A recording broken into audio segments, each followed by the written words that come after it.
Hi, வணக்கம் and welcome back to my channel. இன்னைக்கு நம்ம சேனல்ல தொருதத் எழுதின கேஷனா ட்ரீ போமோட எக்ஸ்பிளனேஷன் பார்க்க போறோம். பட் அதுக்கு முன்னாடி தொருதத் பத்தியும் இந்த போம் பத்தியும் சில இன்ட்ரெஸ்டிங்கான இன்ஃபர்மேஷன் நம்ம டிஸ்கஸ் பண்ணலாம்.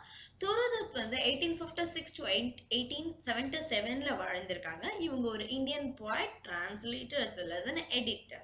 இவங்களுடைய full name தொருலதா Dutt. She was born in Bengal in the 1856. இவங்களுக்கு ரெண்டு சிப்லிங்ஸ் இருந்திருக்காங்க. ஒரு எல்டர் பிரதர் அர்ஜுன் சொல்லி எல்டர் பிரதர் ஒருத்தவங்களும் ஆரு சொல்லிட்டு எல்டர் சிஸ்டரும் இருந்திருக்காங்க. But unfortunately Aru died at an early age of 13 due to tuberculosis. And so after that, the entire family shifted to France in the year 1869. So after they moved to France, Aru and Toru, they had very nice time there in France, and they moved to Italy as well as to England also. There they studied French language as well as the culture of the people. எல்லாத்தையுமே நிறைய விஷயங்கள் learn பண்றாங்க. And when they came over to England, they started reading poetry of the greatest English writers. எல்லாத்தையுமே படிக்கிறாங்க. நிறைய exposure கிடைக்குது. So those 4 years in which they stayed in foreign countries were the happiest days in the lives of Aru as well as Toru. ரெண்டு சிஸ்டர்ஸ்க்குமே உடம்பு சரியில்லாம போனதுனால they returned to Bengal soon afterwards. But இவங்க பெங்காலுக்கு வந்து கொஞ்ச நாட்கள்லயே ஆர்வம் இறந்து போயிடுறாங்க. தென் ஆஃப்டர் தட் தோரு வந்து ரொம்பவே அப்செட் ஆயிடுறாங்க. பிகாஸ் அவங்க கூடவே இருந்த ஒரே ஒரு எல்டர் சிஸ்டரும் இறந்து போயிட்டனால ரொம்ப அப்செட் ஆயிடுறாங்க. Then afterwards only she started to translate French poems. But அதுக்கு முன்னாடியே நிறைய ஃப்ரெஞ்ச் போம்ஸை டிரான்ஸ்லேட் பண்ணியிருந்திருக்காங்க. பட் ரொம்ப வெரேஷியஸாக வந்து இதுக்கப்புறம் தான் டிரான்ஸ்லேட் பண்ண ஆரம்பிச்சாங்க ஆஃப்டர் தி டெத் ஆஃப் ஆரு.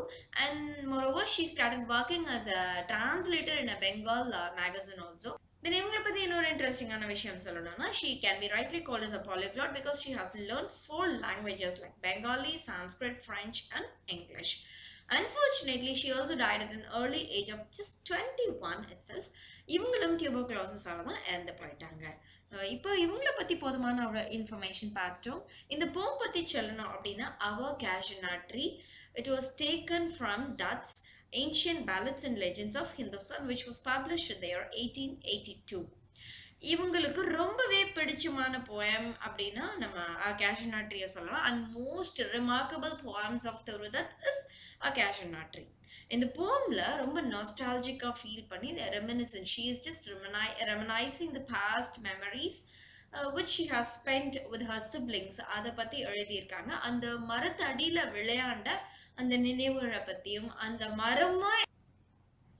மரமும் தன்னுடைய சிப்லிங்ஸ் இறந்ததுக்காக எப்படி ஃபீல் பண்ணி அழுகுது அப்படிங்கிற மாதிரி சொல்லி எழுதியிருக்காங்க இந்த போமை. So let's go into the text of the poem.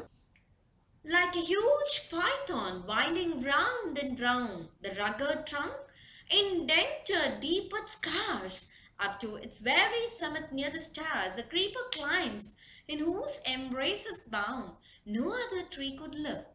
In the lines, she is talking about the physical appearance of the tree. Like a huge python, ஒரு மிகப்பெரிய மலைப்பாம்பு சுற்றி இருந்தா எப்படி இருக்குமோ அதை போல அந்த மிகப்பெரிய ரொம்ப ஜைஜான்டிக்கா இருக்கிற Casuarina ட்ரீயினுடைய ட்ரங்க்ல ஒரு creeper சுத்திட்டு இருக்குது. ரைட்?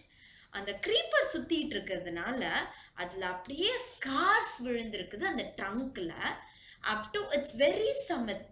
So அப்படியே மேல டாப் ஆஃப் தி ட்ரீ வரையுமே அந்த creeper சுத்திட்டு இருக்குது. It seems to touch the stars. A creeper climbs in whose embrace is bound. அதனுடைய பிடியில மாட்டிக்கிட்டு இருந்தாலும் வேற ஒரு மரமா இருந்தா என்னைக்கோ வேரோட சாஞ்சிருக்கும். No other tree could live, but this Casuarina is still surviving the deepest scars of the creeper. Right? But gallantly, the giant wears a scarf, and flowers are hung in crimson clusters all the boughs among. என்ன சொல்றாரு பாருங்க. அவ்வளோ பெரிய பைத்தன் மாதிரி இருக்கக்கூடிய creeper சுத்திட்டு இருந்தாலும் இந்த ட்ரீ வந்து ரொம்ப gallantly it is standing like a giant. ஒரு மிகப்பெரிய பூதம் நின்றுட்டு இருந்தா எப்படி இருக்குமோ அந்த மாதிரி ஆஜானுபாகுவாய் அப்படி நிக்குது. It seems to wear a scarf which is red in color. Right? அப்படியே கொத்து கொத்தா சிவப்பு நிற மலர்கள் அந்த creeperல இருந்து மலர்ந்து பூத்து தொங்குது. அதெல்லாம் இந்த ட்ரீக்கு அப்படியே ஒரு ஸ்கார்ஃப் போத்தி விட்டா எப்படி இருக்குமோ அந்த மாதிரி அவ்வளோ பியூட்டிஃபுல்லா இருக்குது அதுல அப்படின்னு சொல்லியிருக்காங்க. Where on all day are gathered bird and bee. Tree யார் வீட்லயாவது இருக்கு அப்படின்னா they know the happiness of listening to the music of the bird as well as the humming of the bee. அப்படியே எப்பயுமே ரீங்காரம் இட்டுட்டே இருக்கும் பீஸும் பேர்ட்ஸும். ஸோ வேற all day எப்பயுமே நாள் முழுக்க அங்க பறவைகளுடைய சத்தமும் பீயினுடைய சத்தமும் கேட்டுட்டே இருக்கு.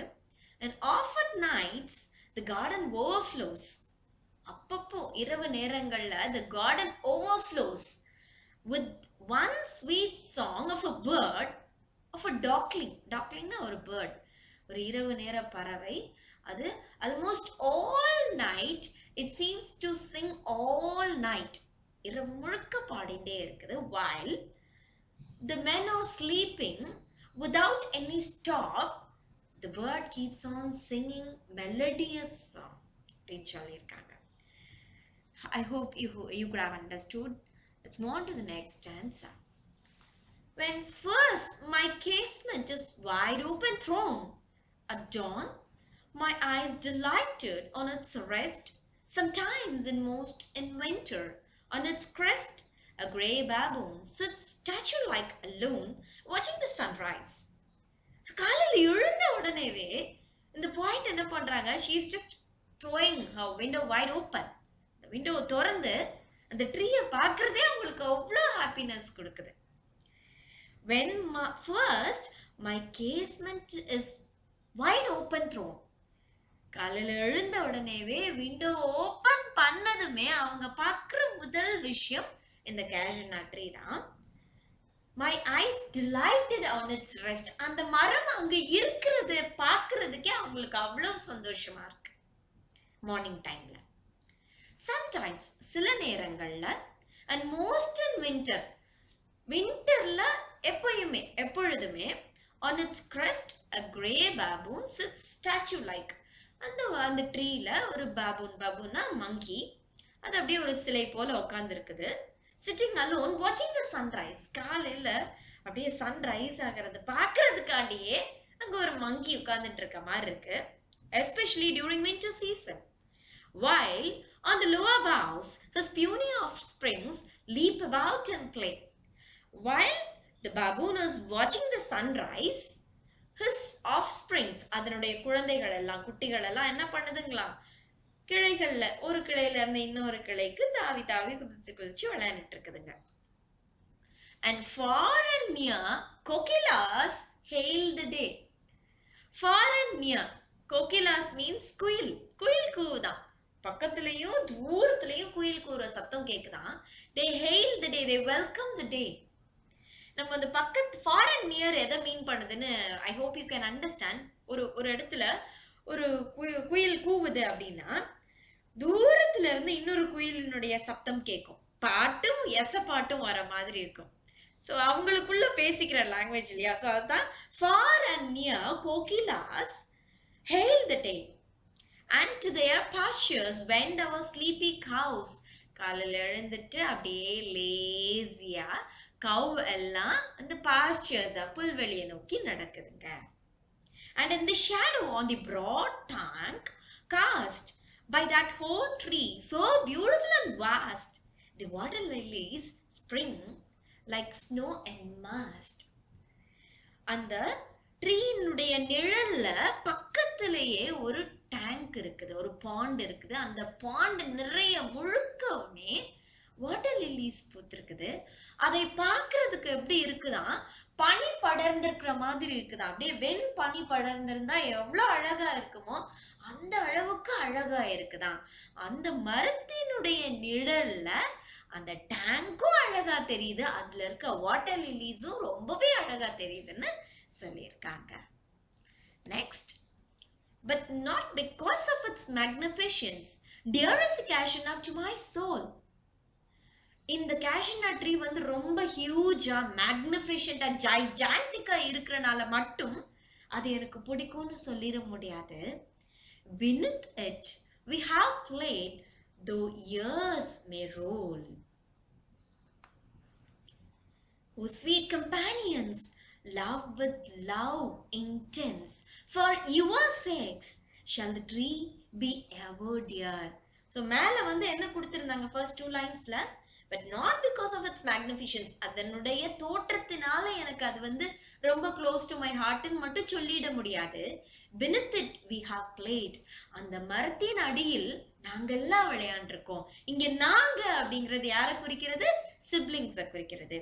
Though years may roll, காலங்கள் அதாவது நாட்கள் கடந்தாலும் காலங்கள் ஓடினாலும், my sweet companions, here the poet addresses to the dead siblings. Oh my sweet companions, loved with love intense, for your sake, உங்களுக்காக, உங்கள் மீது நான் வைத்திருந்த அன்பிற்காக நம்ம எங்க இருந்து விளையாண்டோமோ அந்த இடம் இன்னும் எனக்கு ரொம்பவே பிடித்தமான இடம். அதே போலதான் இந்த கேஷ்யூ நட் ட்ரீயும். ஏன்னா இதனுடைய மரத்தடியில, இந்த மரத்தினுடைய அடியில நம்ம ரொம்ப சந்தோஷமா ஹாப்பியா விளையாண்டுட்டு இருக்கோம். அதனால எனக்கு இந்த ட்ரீ ரொம்பவே பிடிக்கும். Shall the tree be ever dear? உங்களுக்காக இந்த ட்ரீ எப்பயுமே எனக்கு க்ளோஸ் டு மை ஹார்ட்டா இருக்கும் அப்படின்னு சொல்றாங்க. Blunt with your images, it shall arise in memory till the hot tears blind mine eyes. அந்த ட்ரீயை பார்க்கும் பொழுதெல்லாம் எனக்கு யாரு ஞாபகத்துக்கு வராங்க? நீங்க ஞாபகத்துக்கு வரீங்க. இன் மெமரி, எப்பயுமே இந்த ட்ரீயை பார்க்கும் போதெல்லாம் எனக்கு உங்களுடைய நினைவுகள் வந்து என் கண்கள் கண்ணீரால நிரப்பப்படுது. What is that dirge-like murmur that I hear, like the sea breaking on a shingle beach? It's the tree's lament and airy speech that haply to the unknown land may reach. What is that? While she is talking, இந்த poet வந்து நம்ம கிட்ட அவங்க எக்ஸ்பீரியன்ஸை share பண்ணிட்டு இருக்கும்போது ஒரு மர்மர்ஸ், ஒரு முனங்கல் சத்தம் கேட்குது. ஒரு முணுமுணுப்பு, ஒரு முனங்கல் சத்தம், ஒப்பாரி மாதிரி ஒரு அழுகுரல் கேட்கிறது. என்ன இது? ஏதோ ஒரு முனங்கல் சத்தம், ஒரு அழுகுரல் கேட்கிறதே. எங்க இருந்து? இந்த அழுகுரலை she is comparing to the sea breaking on the pebble filled beach. அப்படியே ஒரு ஓலம் கேட்கும் இல்லையா? அந்த பெபிள் ஃபில்டு பீச்ல வந்து வேவ்ஸ் போய் அப்படி அடிக்கும் போது ஒரு வேவ்ஸ் சவுண்ட் கேட்கும். அந்த சத்தத்தோட கம்பேர் பண்றாங்க. And she is understanding that it is just the lament of the tree. Maybe the tree is also lamenting over the loss of my siblings. என்னுடைய siblings இறந்ததற்கு இந்த ட்ரீயும் அழுகுது போல. This lament might be heard by my loved ones who is in that unknown land. ரொம்ப அற்புதமா பாடியிருக்காங்க இல்லையா? Next, unknown yet well known to the eye of faith. I have heard that wail far, far away in distant lands by many a sheltered bay, when slumbered in his cave the water wraith, and the waves gently kiss the classic shore of France or Italy, beneath the moon, when earth lay tranced in a dreamless womb. இதே குரலை நான் வேற இடத்துலயும் கேட்டிருக்கேன் அப்படின்னு சொல்றாங்க. அதுக்கு முன்னாடி லைனை நான் மிஸ் பண்ணிட்டேன். unknown yet well known to the eye of faith. அந்த லேண்ட் வந்து அன்னோன் லேண்டு தான். என்ன லேண்டை சொல்றாங்க அப்படின்னா, இறப்பிற்கு அடுத்து நம்ம போகக்கூடிய லேண்ட் அன்னோன் லேண்டு தான். But well known to the eye of faith. யாரெல்லாம் நம்புறாங்களோ, இறப்பிற்கு அடுத்து ஒரு உலகம் இருக்கு அப்படின்னு நம்புறாங்களோ, they all know about that land. அதான் unknown as well as well known சொல்லியிருக்காங்க. I have heard that wail. இதே ஓலத்தை, இதே அழுகுரலை நான் ஏற்கனவே கேட்டிருக்கேன்.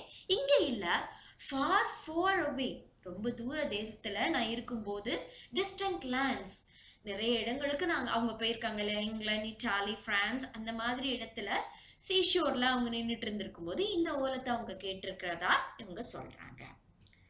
By many a sheltered bay, when slumbered in his cave, the water wraith, while the water is sleeping in the cave, the water wraithனா நீர் பூதம்னு சொல்லியிருக்காங்க. இந்த நீர் பூதம் வந்து அப்படியே அலைகளா எழும்பி அந்த கேவ்ல போய் அப்படியே அடிக்கும் போது ஒரு ஓலம், ஒரு இசை, ஒரு ஓசைன்னு சொல்லலாம். இசை வேண்டாம், ஒரு ஓசை எழும்புது. அந்த ஓசையும் இந்த ட்ரீனுடைய லேமெண்ட்டும் ஒரே மாதிரி இருக்கு. And the waves gently kiss the classic shore of France or Italy beneath the moon. அந்த நில ஒளியில அந்த waves arise ஆகும்போது அப்படி ரொம்ப வேகமா போய் இந்த பீச்ல அப்படி அடிக்கும் போது ஒரு ஓசை ஏற்படுது. அந்த ஓசையும் இந்த ட்ரீ இப்ப லேமன் பண்ற ஓசையும் ஒரே மாதிரி இருக்குது. நான் கேட்டிருக்கேன் இந்த ஓசைய அப்படின்னு சொல்றாங்க.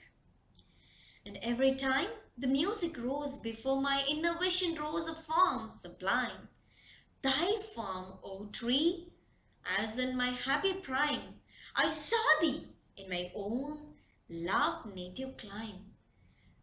இந்த ட்ரீ கிட்ட சொல்றாங்க, எப்பெல்லாம் எனக்கு அந்த ஓசை கேட்கிறதோ, எப்பெல்லாம் நான் அந்த ஓசையை கேட்டிருக்கேனோ அப்பொழுதெல்லாம் எனக்கு உன்னுடைய ஞாபகம் தான் வரும். My dear tree, as in my happy prime, நான் எவ்வளவு சந்தோஷமா உன்னுடைய நிழல்ல விளையாண்டேனோ அந்த மகிழ்ச்சியான காலங்கள் எல்லாம் எனக்கு என்னுடைய இன்னர் மைண்ட்ல வந்து வந்து போகும்.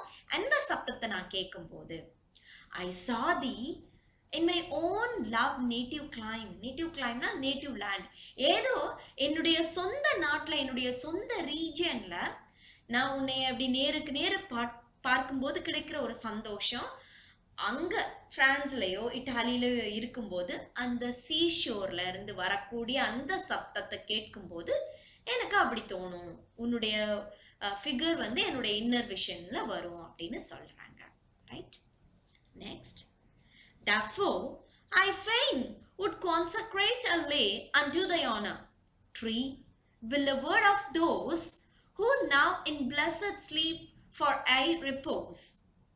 Dearer than life to me, alas were they?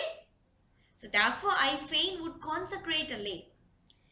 அதனால உன்னை எனக்கு ரொம்ப பிடிக்கும். நீ மேக்னிஃபிஷன்ஸா இருக்கங்கறனால கிடையாது. Since beneath you we have played and I have spent many happy days under your shadow. அதனால நான் வந்து ஒன்னு சொல்லணும்னு நினைக்கிறேன். என்ன அப்படின்னா, I would like to declare you as a holy tree. For your honor, my dear tree, beloved of those who now in blessed sleep. Beloved of those refers to her siblings. அவங்களுடைய siblingsக்காகவும் who are in the blessed sleep. Blessed sleep refers to death. யார் இப்போ எழுப்ப முடியாத தூக்கத்துல ஆழ்ந்த உறக்கத்துல இருக்காங்களோ அவங்களுக்காகவும் நான் உன்னை வந்து புனிதப்படுத்தணும்னு நினைக்கிறேன். Dearer than life to me, alas were they? என்னுடைய siblings, they are much more important than my life itself. என்னுடைய வாழ்க்கையை விட என்னை விட எனக்கு ரொம்ப பிரியமானவங்க யாருன்னா என்னுடைய siblings தான். Mayest thou be numbered when my days are done. So அதனால நான் என்ன பண்ணணும்னு நினைக்கிறேன், உன்னை புனிதப்படுத்தணும்னு நினைக்கிறேன். பிகாஸ் நானுமே ரொம்ப காலங்கள் உயிரோட இருந்துட மாட்டேன். Mayest thou be numbered when my days are done. என்னுடைய இறப்பிற்கு பின்னால் may you be numbered with the deathless tree. I raise you to an immortal status. நான் உனக்கு ஒரு immortal status கொடுக்கிறேன். அதனால தான் இந்த பாட்டை எழுதியிருக்கேன். With the deathless trees like those in Borrowdale. Borrowdale is a place which is in England because இந்த இடத்துல இருக்கிற eve trees பத்தி Wordsworth அவருடைய poemsல எழுதி இருக்கிறாரு. அத மாதிரியே இவங்க என்ன சொல்ல வராங்கன்னா, since I have sung a song about you, you will be one of the trees which has reached the deathless state. உனக்கு இறப்பே கிடையாது. ஏன்னா நீ இறந்து போனாலும் நீ மரித்தே போனாலும் உன்னை பற்றி நான் எழுதியிருக்க இந்த பாடல் வரிகள் கேட்டுக்கிட்டே இருக்கணும் அப்படின்னு சொல்றாங்க. Right? With the deathless trees like those in Borrowdale, under whose awful branches lingered pale, fear, trembling hope, and death, the skeleton and timeless shadow. இந்த பிறப்பு, இறப்பு, பயம், காலம் இது எல்லாத்தையும் கடந்த ஒரு நிலையை நான் உனக்கு கொடுக்கணும்னு நினைக்கிறேன். And though weak the verse, என்னுடைய வேர்ட்ஸ், என்னுடைய வரிகள் எல்லாம் வேர்ட்ஸ்வர்த்துடைய வரிக்கு ஈக்குவலா இருக்கவே இருக்காது. It may be weaker in verse. என்னுடைய வரிகள் ரொம்பவே வீக்கா இருக்கலாம். That would thy beauty fain, oh fain rehearse. May love defend thee from oblivion's curse. பரவாயில்ல, வேர்ஸ் வந்து கொஞ்சம் சுமாரா இருந்தாலும் உன்னுடைய பியூட்டி, உன்னுடைய அழகை நான் வந்து மேல் நோக்கி ஒரு ஹோலியா ஒரு கான்சென்ட்ரேட் பண்ணி சொல்றேன். May love defend thee from oblivion's curse.